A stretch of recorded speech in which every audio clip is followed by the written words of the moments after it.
हम बात कर रहे थे गुरुग्राम के विकास कार्यों की। आइए अब हम बात करते हैं मेवात की। जो उनके मालिक हैं और वो इस तरीके से वो आगे बढ़ सकते हैं, तो हमारा खास तौर से हरियाणा भी आगे बढ़ सकता है और बाकी पूरा कंट्री भी आगे बढ़ सकता है।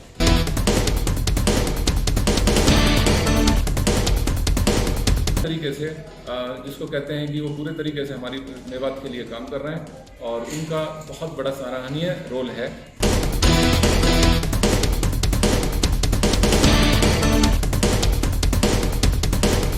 हरियाणा अक्षय ऊर्जा विकास एजेंसी द्वारा उत्प्रेरित और समर्पित हरियाणा अक्षय ऊर्जा विकास एजेंसी द्वारा उत्प्रेरित और समर्थित व मेवात इंजीनियरिंग कॉलेज नूह द्वारा आयोजित ऊर्जा संरक्षण और जल संचयन कार्यक्रम जिले के मालव गांव में किया गया।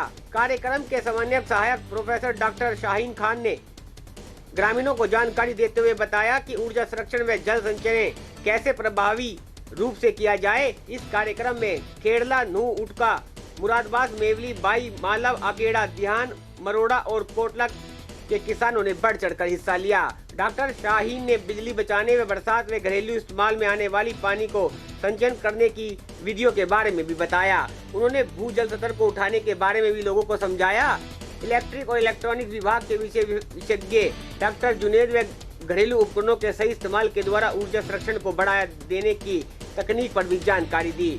यांत्रिक विभाग के सहायक प्रोफेसर वसीम अकरम ने कहा कि ऊर्जा संरक्षण और जल संचयन कार्यक्रम इसीलिए किए जा रहे हैं क्योंकि जल संचयन और ऊर्जा संरक्षण के बिना आने वाले कल की कल्पना नहीं की जा सकती।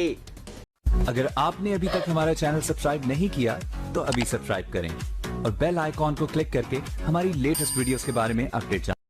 ये जो कार्यक्रम है, जो प्रोग्राम है, ये हरेडा डिपार्टमेंट पंचकूला में जिसका हेडक्वार्टर है, उनकी तरफ से हमको एक प्रोजेक्ट मिला है मेवात इंजीनियरिंग कॉलेज को।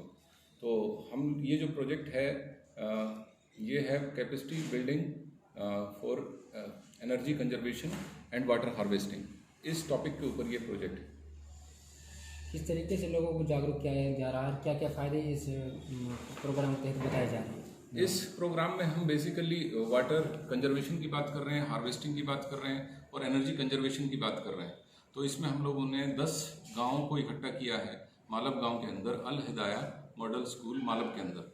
तो इसमें ये लोग इकट्ठे हुए हैं, इनको हम लोग वाटर कंजर्वेशन, जैसे मैंने बताया, वाटर हार्वेस्टिंग, इसके ऊपर हम लोग जागरूक कर रहे हैं। इन लोगों को बता रहे हैं कि किस तरीके से पानी का हमारे जीवन में महत्व है, इस पानी को बचा के रखना है, अगली पीढ़ी के लिए इसको धरोहर की तरह इस्तेमाल करना है। इजराइल का मॉडल थोड़ा सा इंस्पायरिंग मॉडल है और ये ऐसी चीज़ है जिस इजराइल ने प्रूव किया है पिछले अगर टाइम को देखें, क्योंकि उन्होंने अपने पूरी 60% ज़मीन उनकी जो है रेगिस्तान है और उस ज़मीन को उन्होंने उपजाऊ बनाया है। और उसके बाद में जो टेक्नोलॉजीज उन्होंने इस्तेमाल की हैं उसमें से इरिगेशन के सिस्टम में ड्रिप इरिगेशन और स्प्रिंकलर का इस्तेमाल करके जो उन्होंने काम किया है वो सराहनीय है इस पर्टिकुलर लाइन के अंदर।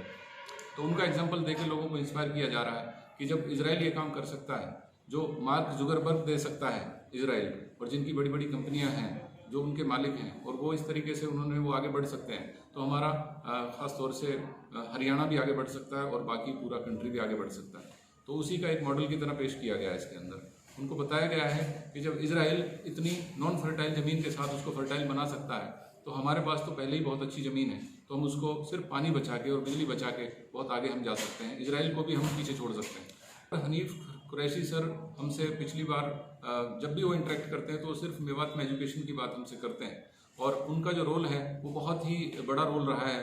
ख़ासतौर से अगर मेवात की एजुकेशन की बात करें तो जहां हम पिछले क्लस्टर 1 में, जो कि हमारा जिसका सेंटर, जो नोडल सेंटर था वो घासेड़ा गांव था, तो उस गांव के अंदर भी हमने देखा कि उन्होंने गांव को गोद लिया हुआ है और ख़ासतौर से हर बच्चा उनका नाम को जानता है। उसकी वजह यही है कि वो हर लेवल पे एजुकेशन के फील्ड में काम कर रहे हैं। और यहाँ भी हम लोग आए हैं मालव के अंदर, तो यहाँ भी हम देखते हैं कि उनका इंट्रोडक्शन पहले से ही है और वो पूरे तरीके से जिसको कहते हैं कि वो पूरे तरीके से हमारी मेवात के लिए काम कर रहे हैं और उनका बहुत बड़ा सराहनीय रोल है मेवात की एजुकेशन के पीछे।